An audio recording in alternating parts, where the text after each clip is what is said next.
The New York Times outlines the warehouse boom in the US. The Guardian talks of Facebook's double newsfeed tests. The Huffington Post speaks of hybrid renewable energies. BBC reports only 2 countries left out of the Paris Agreement. Al Jazeera reports on Jordan's controversial nationality law. Expansión. With or without Nafta, the airspace industry will thrive. Join me to take a closer look at what's going on across the globe. I am Elisa Carballo with all the information you need to know. This is World Today.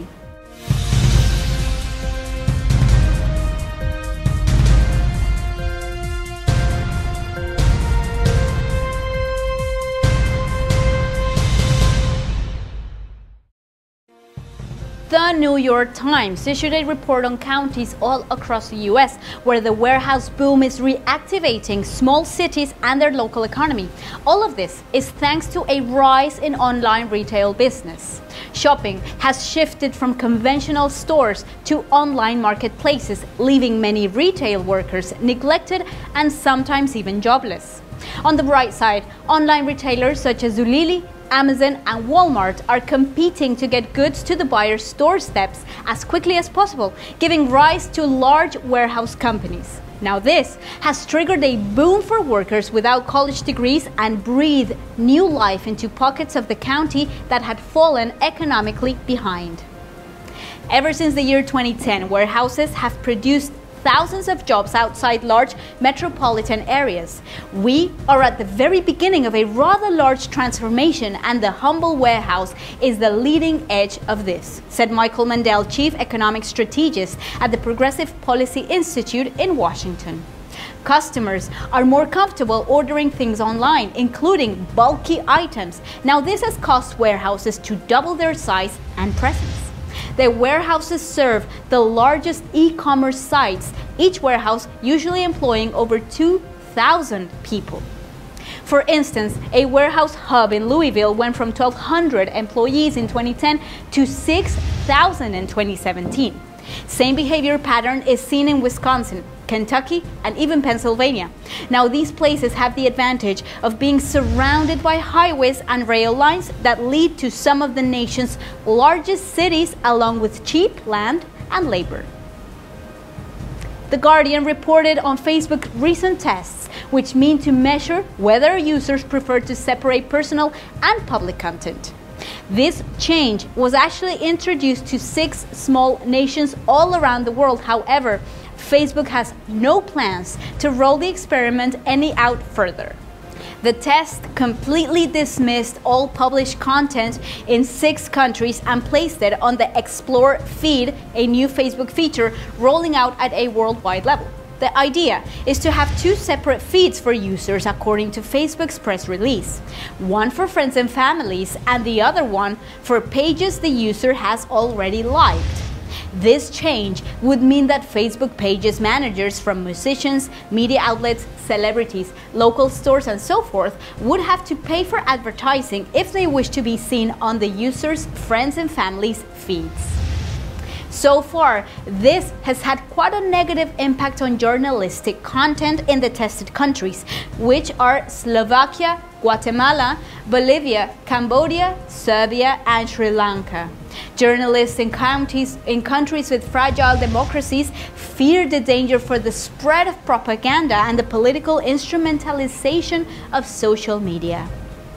However, this is not a definitive move for Facebook. We always listen to our community about ways we might improve Newsfeed. People tell us they want an easier way to see posts from friends and families, and we are dedicated to testing having one dedicated space for people to keep up with their friends and family, and another separate space called Explore, which posts from pages, stated Adam Mosseri, Facebook's head of Newsfeed.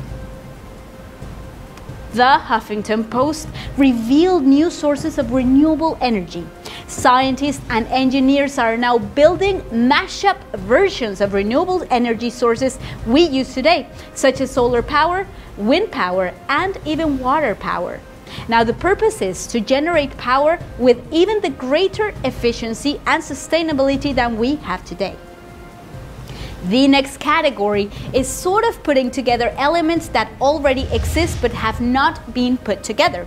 What comes to mind is solar and wind, for example, or even putting solar panels in places they haven't put before, stated John Rogers, senior energy analyst for the Union of Concerned Scientists.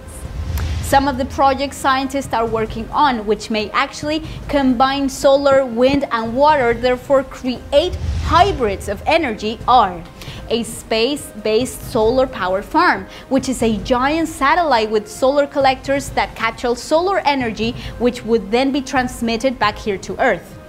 Another idea is to place solar panels on places you generally wouldn't place them, such as the middle of a meadow or a bike path.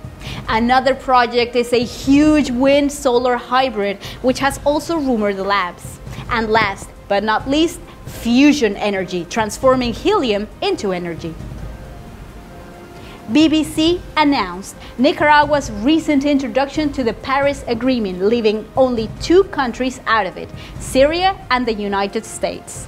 Nicaragua's Vice President and First Lady, Rosario Murillo, stated that the Paris Agreement is the only instrument we have in the world that allows the unity of intentions and efforts to face up to climate and natural disasters. Back in June 2016, President Donald Trump withdrew the United States from the deal. Nonetheless, the agreement's rules do not allow this to happen up until the year 2020. Trump supports his decision by claiming it is part of his duty to protect America and is actually looking for new alternatives that will not disadvantage U.S. companies and industries. It's important to bear in mind that the agreement means to implement actions at a political and business level. So we diminish the negative impacts on the environment and presumably even stop global warming.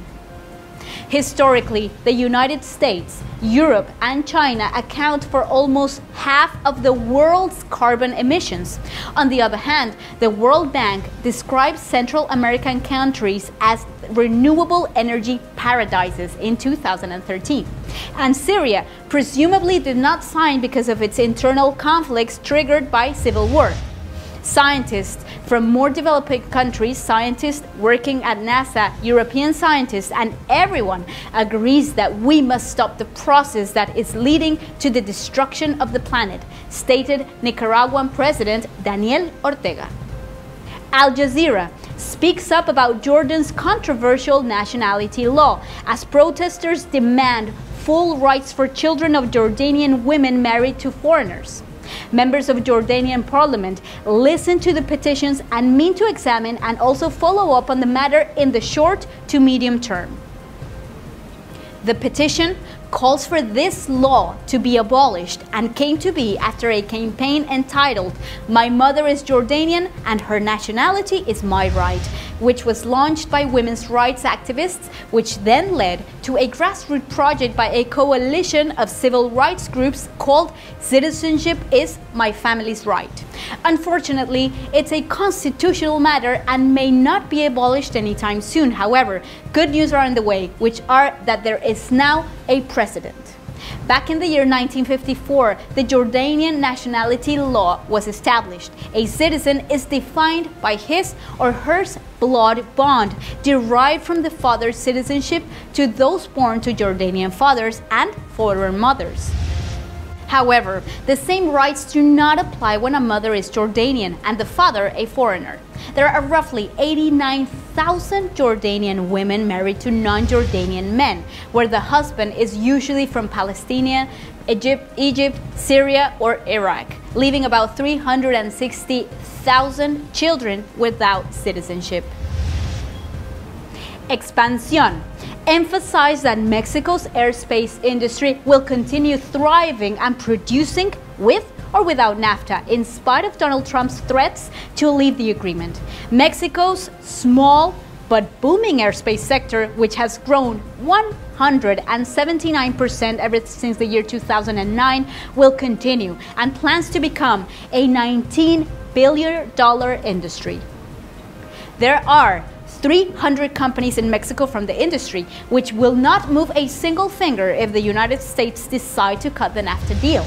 The US's departure from Nafta will generate higher taxes. Worst case scenario, we would have to pay $5 billion at a yearly basis. Nonetheless, this will not be a problem for us, stated Craig Breeze, president of Honeywell in Latin America. Mexico needs software from the US and the US needs metals from Mexico. It's a collaborative work which companies will not let NAFTA affect. The challenge is to strengthen the supply chain and boost qualified labor market with both parties. We've come to the end of today's show. Thank you so much for joining us. Follow us on social networks on Facebook, Twitter, and of course on YouTube. Our website www.mexiconewsnetwork.com will provide you with all the information you need to know. Remember, you are watching Mexico News Network's World Today, an objective scope across the globe. Until next time.